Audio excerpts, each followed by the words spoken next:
Mes amis, quand c'est trop, c'est laid. Et quand il y a un abcès, il faut le crever. Voici maintenant 5 jours que j'essaye d'obtenir un ticket pour le match Cameroun-Nigeria, 8e de finale de la Coupe d'Afrique des Nations. Je vais vous raconter le périple par lequel je suis passé parce qu'il y a une véritable mafia, mais vraiment mafia, qui s'est organisée au niveau de la vente des billets en Côte d'Ivoire. Je ne sais pas qui est responsable. Est-ce que c'est la CAF? Est-ce que c'est le COCAN? Dans tous les cas, il faut que ça sorte et que les gens qui sont derrière ce genre de mécanisme arrêtent parce qu'ils sont clairement en train de gâcher la fête avec pour but de s'enrichir. Et encore, on parle de quoi comme argent?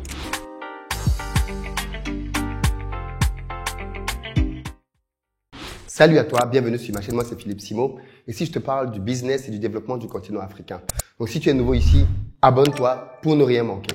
Pour ceux d'entre vous qui êtes en Côte d'Ivoire ou qui arrivez prochainement à Abidjan, si vous avez besoin d'un véhicule pour vous déplacer, contactez nos numéros qui s'affichent. On a ce qu'il vous faut, pick-up, SUV, berline. On a même des petites voitures qu'on peut commencer à louer à partir de 80 €. Si vous cherchez plutôt un espace de travail, sachez que nous avons créé un coworking qui est très bien situé aux 2 plateaux, proche de toutes les commodités. Et vous avez ici une très bonne connexion Internet, un cadre agréable, sympathique, pour vous permettre de pouvoir trouver de la concentration, travailler en équipe, recevoir un client ou même organiser d'autres événements parce que nous avons des salles aussi que nous mettons à votre disposition.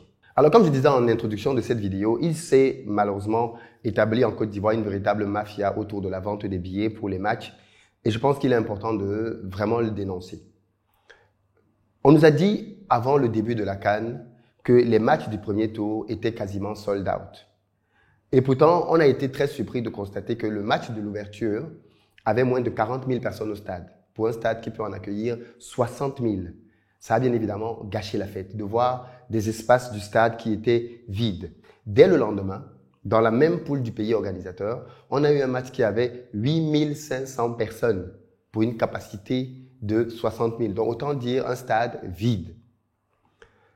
Et par la suite, il s'est suivi plusieurs matchs à plusieurs autres endroits dans le pays avec des stades qui étaient permanemment pas pleins, mais pour lesquels les billets n'étaient pas disponibles. La CAF a communiqué dessus en s'excusant d'un dysfonctionnement technique qui empêcherait de pouvoir avoir des tickets, mais que tout ceci allait être résolu dans les prochains jours. Le Premier ministre de Côte d'Ivoire a renchéri en disant que c'est la responsabilité de la CAF, la vente des billets. Et pourtant, 48 heures plus tard, je n'ai pas vu de changement significatif. Alors oui, on a annoncé l'ouverture de 51 postes pour pouvoir vendre les tickets dans l'ensemble du pays, ça c'est bien. Mais dans les faits, à quoi ça sert d'avoir 50, 100, 200 postes si dans chaque poste, il n'y a pas de billets? Parce que le véritable problème, c'était même pas simplement les attroupements, c'était le fait qu'il n'y avait pas de billets dans les centres. Et ce problème-là n'a pas été réglé jusqu'aujourd'hui. Il se trouve que beaucoup de personnes ont pu obtenir des billets dans un marché noir. Quel marché noir? Le marché de la revente des billets. Déjà, la CAF a décidé, première fois dans l'histoire, de vendre les billets pour un événement africain en ligne. Ça, je pense que c'est certainement Visa, puisque Visa est partenaire de la CAF. Donc, je pense que pour satisfaire aux demandes de Visa, ils ont voulu commercialiser en ligne. Mais en commercialisant en ligne, on sait très bien que les gens qui sont détenteurs de cartes Visa en Afrique subsaharienne ne sont pas très nombreux. Je pense qu'un pays comme la Côte d'Ivoire est bancarisé à moins de 20% de la population. Donc, les gens qui ont des cartes bleues Visa ne sont pas si nombreux que ça. Donc, pour moi, le fait de vendre des tickets en ligne devait permettre d'écouler quelques tickets, mais pas des tickets de manière significative. Or, on constate que les premiers rapports disent que on a vendu 60% des billets disponibles pour le premier tour en ligne. Et ça, je pense que ça devrait alerter les gens. Parce que ça veut simplement dire que des gens achètent beaucoup trop de billets. Et on devait donc voir déjà à partir de là le risque que les gens achètent des billets pour venir les revendre beaucoup plus cher. Et c'est ce qui s'est passé. Des gens se sont servis de leur carte bleue, ont acheté des billets en masse. C'est pas compliqué. J'achète un billet, je fais acheter par un ami, ainsi de suite. Et chacun d'entre nous peut acheter 6 billets. Rapidement, on peut arriver à 50 billets si on veut. Du coup, les gens ont acheté les billets massivement en se disant que ça allait être leur business pour la CAN, la revente des tickets. Et qu'est-ce qu'on a donc constaté? C'est que les gens qui avaient acheté des tickets ont commencé à les revendre au prix le plus fort possible. Du coup, des gens qui avaient peu de moyens ont dit « mais moi, je n'ai pas les moyens pour aller payer ce genre de somme, donc je ne vais pas y aller ». Autre incongruité, c'est le fait que quand vous voulez acheter un billet pour un stade, il faut que vous soyez dans la ville du stade. C'est-à-dire que quelqu'un qui est à Abidjan, qui veut aller voir le match de son équipe qui est à Yamoussoukro, comme par exemple le Sénégal, il faut qu'il aille à Yamoussoukro pour acheter le billet. Pourquoi il ne peut pas acheter le billet depuis Abidjan? Non, il ne peut pas acheter les billets à Abidjan, il faut qu'il aille à Yamoussoukro. Donc s'il veut supporter une équipe qui est à Bouaké, il faut qu'il paye d'abord un déplacement pour aller à Bouaké, acheter les billets à Bouaké, revenir à Abidjan et attendre le jour du match. C'est un non-sens. Il faut se le dire, c'est un non-sens. Et pourtant, c'est la logique qui est appliquée. On doit aller dans la ville où on vend les tickets pour pouvoir acheter les tickets. Ou alors les acheter en ligne. Donc en gros, ceux qui ont des cartes bleues sont privilégiés, ils peuvent acheter en ligne et les autres non. Qu'est-ce qui m'est arrivé? Le Cameroun donc gagne la Gambie mardi soir. Et donc dès que le Cameroun gagne la Gambie, on sait tout de suite que le huitième de finale va se jouer contre le Nigeria à la Félicia à Abidjan. Donc tout de suite, je vais sur le site et j'essaie d'obtenir des tickets. Et bien évidemment, il n'y a pas de tickets. Le lendemain matin, j'envoie 3 de mes collaborateurs dans 3 points de vente différents à Abidjan pour obtenir des tickets. Là-bas aussi, il n'y a pas de tickets. On se dit, bon, ok, on est mercredi matin, l'événement c'est encore samedi, donc on a encore un peu de temps. J'en parle donc autour de moi, les gars, est-ce que vous avez des moyens d'avoir des tickets ou pas? Donc je lance le filet à la mer, on continue de chercher les billets. Toute la journée de mercredi, je vais sur le site plusieurs fois. À un moment donné, je demande à des collaborateurs de commencer à faire de la veille dessus. Je vais mobiliser une dizaine de personnes. Comprenez bien, une dizaine de personnes qui vont désormais être sur le site de la CAF dans plusieurs pays, France, Côte d'Ivoire, Cameroun et même en Amérique du Nord pour pouvoir voir si eux, ils peuvent avoir accès aux billets. Donc, on va rester sur le site mercredi, rien. On va dans les centres là où si on est supposé acheter les billets, rien. On prend les numéros de personnes dans les centres et on fait plusieurs centres en se disant, OK, tous nous disent la même chose. Ils nous enregistrent même dans des listes. On est enregistré. Dans tel centre, on est 2e. Dans tel centre, on est 3e. Dans tel centre, on est 10e. Dès que les billets vont venir, ils vont commencer à appeler pour qu'on vienne. Au moment où je tourne cette vidéo, on est samedi, 18h. Le match se joue à 20h. Personne n'a appelé. On a refait les tours plusieurs fois dans ces centres et ils n'ont jamais reçu un seul ticket à vendre pour le match Cameroun-Nigeria de ce soir. Pourquoi je pense que c'est une match? Je vais vous expliquer. En ligne, on a rafraîchi comme jamais. On a attendu comme jamais. Ce match-là n'a jamais été disponible. Et pourtant, dans le même temps, et c'est là que vous allez comprendre la mafia, le match Angola-Namibie, qui se joue en ce moment même, avait des places disponibles. Comprenez donc mon analyse de la situation. En réalité, il y a des gens qui bloquent tous les billets. Ils bloquent tous les billets des autres phases. Et ils peuvent libérer de temps en temps un tout petit peu. Pourquoi je dis ça? Parce que on ne peut pas me dire que les gens ont acheté tous les billets des 8e de finale pour le match, pour le stade de la Félicia, sans savoir qui jouait dans ce stade. Ça n'a aucun sens. Les gens comme moi qui vont pour supporter une équipe attendent de savoir où va être l'équipe pour acheter un billet. Seul quelqu'un qui a pour projet de revendre va s'amuser à acheter des tickets sans savoir qui va jouer dans le stade. Première chose. Donc, deuxième chose, on ne sait pas du tout qui va jouer dans quel stade en 8e de finale parce qu'on ne connaît pas les qualifiés. Comment expliquez-vous que les matchs qui sont les moins intéressants en termes de public francophone aient leur ticket en ligne? Le match Angola-Namibie a des tickets en ligne sur le site de la CAF. Vous allez sur le site de la CAF, vous allez trouver des tickets pour le match Angola-Namibie. Vous venez pour le match Cameroun, il n'y a pas de ticket. C'est bizarre, n'est-ce pas? Comment vous expliquez ça? Qui peut deviner que Cameroun-Nigeria va se jouer à la Félicia, Namibie-Angola va se jouer à tel endroit. Pareil, les matchs de la Côte d'Ivoire, les tickets ne sont pas disponibles. Depuis qu'on sait que la Côte d'Ivoire va affronter le Sénégal en 8e de finale à Yamoussoukro, les tickets ne sont pas disponibles sur le site. Allez dans les points de vente, il y a plein de vidéos qui montrent les Ivoiriens qui sont devant les centres et ils ne parviennent pas à avoir les billets. Donc je me pose la question, qui confisque les billets? Parce que au final, c'est devenu une histoire de riches. Écoutez bien ce qui va se passer. J'en parle donc autour de moi, comme je vous ai dit au début. Et là, jeudi, j'ai quelqu'un qui me revient en me disant, Philippe, j'ai un billet pour une tribune, 260 000 francs. Je dis, mais ça va pas, non? À un moment donné, il faut quand même un peu de sérieux. 260 000 francs? Il me dit, oui, c'est le prix auquel on le vend. Je dis, ok, d'accord. C'est beaucoup trop pour aller voir un match. Ok? C'est beaucoup trop.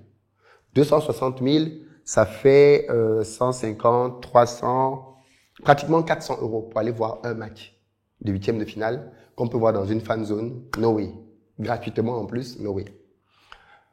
Donc, je dis non. je ne vais pas payer ce prix-là pour aller voir un match. Le lendemain, le contact me revient en me disant, là on est vendredi, on a des tickets en place 1, enfin position 1, donc je pense que c'est les bonnes positions, à 55 000 francs. Je dis, ah ouais, 55 000 francs? Il me dit oui. J'ai dit, mais le billet à la base coûte combien? Il me dit 15 000 francs. J'ai dit, donc un billet de 15 000 francs est vendu 55 000 francs. Il me dit oui. J'ai dit, bon, ok, de toute façon, 55 000 francs, je veux bien payer. Je veux bien payer. Donc, on se dit, on va prendre les billets. 6 personnes, 55 000 fois 6, ça fait 330 000 francs. C'est moi qui suis en charge de faire le paiement. Donc, je fais le paiement pour les 6 billets. Et je fais le paiement auprès d'une conciergerie. Je ne dirai pas son nom parce que c'est pas le but. Du coup, je découvre donc à ce moment-là que, en fait, pendant qu'il n'y a aucun billet sur le site, pendant qu'il n'y a aucun billet dans les points de vente, les gens ont quand même des billets qu'ils sont en train de revendre à prix d'or. Je me dis, ok, d'accord, de toute façon, je vais acheter. On a déjà payé, on attend le billet. On nous dit, vous allez avoir le billet dans chaque heure, on ne fait que repousser. J'ai dit, c'est comme ça que ça commence. Donc, mais peut-être même que les 55 000 francs ne vont pas suffire. Finalement, la soirée du vendredi se termine. Samedi arrive. Samedi, donc, aujourd'hui, depuis le matin, je relance mon gars. C'est comment? Il est déjà l'heure, là. Il y a 11 heures. Il me dit, ouais, je vais appeler les personnes pour comprendre ce qui se passe. Il appelle et il me revient, il me dit, ah là là, franchement, c'est chaud, c'est chaud. Je dis, pourquoi? Il me dit, parce que la dame me dit qu'il n'y a pas de ticket de 55 000 francs. Je lui dis, comment ça? Elle me dit, oui, elle me dit qu'il n'y a pas de ticket de 55 000 francs. Je lui dis, ok, on fait quoi? Tout a été vendu. Elle dit, non, non. Tous les tickets qui étaient pour la zone 1 ont été achetés par Samuel Eto'o. Je dis, quoi? Comment ça, Samuel Eto'o a acheté tous les tickets? Il me dit, en tout cas, c'est ce que la dame m'a remonté. Que Samuel Eto'o serait en train de bloquer tous les tickets disponibles pour cette zone-là. Je me dis, ok, d'accord. Le Cameroun joue. J'imagine que c'est pas Samuel Eto'o, c'est la Fédération camerounaise de football qui veut avoir des places pour des supporters ou ce genre de choses. Ce qui se comprend. Je veux dire, c'est normal. Si le Cameroun, la Côte d'Ivoire, le Sénégal, n'importe qui, c'est normal que la fédération puisse avoir des tickets. Donc, que Samuel Eto'o, pour la Fédération camerounaise, veuille prendre des tickets, pourquoi pas. Mais ça montre quand même le niveau de désorganisation qui existe. Parce que si c'est le jour du match, à midi, que la Fédération camerounaise de football est encore en train de chercher à avoir des tickets, c'est vous dire à quel point c'est désorganisé. Derrière. Vraiment désorganisé. Et du coup, je me renseigne donc. Et là, j'ai fini par comprendre ce qui se passe. Les tickets de la CAN, effectivement, appartiennent à la CAF. Mais la CAF prend la moitié des tickets qu'elle distribue à ses sponsors, Visa, ainsi de suite. Et le reste de la moitié, elle les met à la vente au travers du COCAN. Le COCAN, donc, maintenant, a une logistique. Il y a un site web sur lequel on met des billets et des points physiques au travers desquels on met les billets. En réalité, comment ça se passe? Les billets support papier existent, on les donne dans les points de vente et, par contre, on inscrit dans l'ordinateur une disponibilité. Comme ça, quand le gars qui veut vendre le ticket, qu'est-ce qu'il a fait? Il prend juste le ticket, il le met, il saisit les coordonnées du match, il va dans la base, il édite et c'est imprimé sur un papier de ticket de match. Donc, au final, on n'a plus les billets. Et la dame nous dit, bon, finalement, elle peut nous donner des billets en zone 3. Zone 3, je lui dis, ok, d'accord, c'est combien? C'est 20 000 francs. Je ne sais pas si c'est le billet de 2 000 francs qui coûte 20 000 francs. Je lui dis, de toutes les façons, je veux quand même aller vivre cet événement en direct. Donc, s'il y a un ticket, même si c'est 20 000 francs, peu importe le prix, si je peux entrer au stade, je veux vivre l'événement en direct. Donc, on prend les tickets. Mais voilà la réalité de la mafia qui est en train de gâcher la Coupe d'Afrique. Des gens, tapis dans l'ombre, ont décidé, je pense qu'il faut juste dire la vérité aux gens. Dites aux gens que vous avez tous les billets, il n'y a plus rien à vendre, et puis on quitte dessus. Dites aux gens que il n'y a plus de billets, on a d'acheter tous les billets pour les matchs qui nous intéressent. Et puis comme ça, quand ça ne sert à rien que les gens soient sur le qui-vive, soient sur le site à rafraîchir tout le temps, alors que vous savez vous-même depuis le début que vous n'allez pas mettre les billets en vente et que finalement, on va se retrouver là à chercher des billets partout qui n'existent pas. Ça va être la même chose en quart de finale, ça va être la même chose en demi-finale. Les matchs les moins intéressants vont être disponibles sur le site. Les matchs les plus intéressants, du moins pour le public qui est ici, vont être indisponibles. Voilà la réalité de la mafia qui se déroule en ce moment. C'est triste, mais je trouve que ça gâche vraiment la fête. Vraiment, vraiment la fête. Parce que l'un des gros points noirs de la CAN, c'est le remplissage des stades. Et c'est vraiment dommage que en Côte d'Ivoire, pour une fois, il y ait beaucoup de gens qui veulent aller au stade et qu'ils s'y soient empêchés.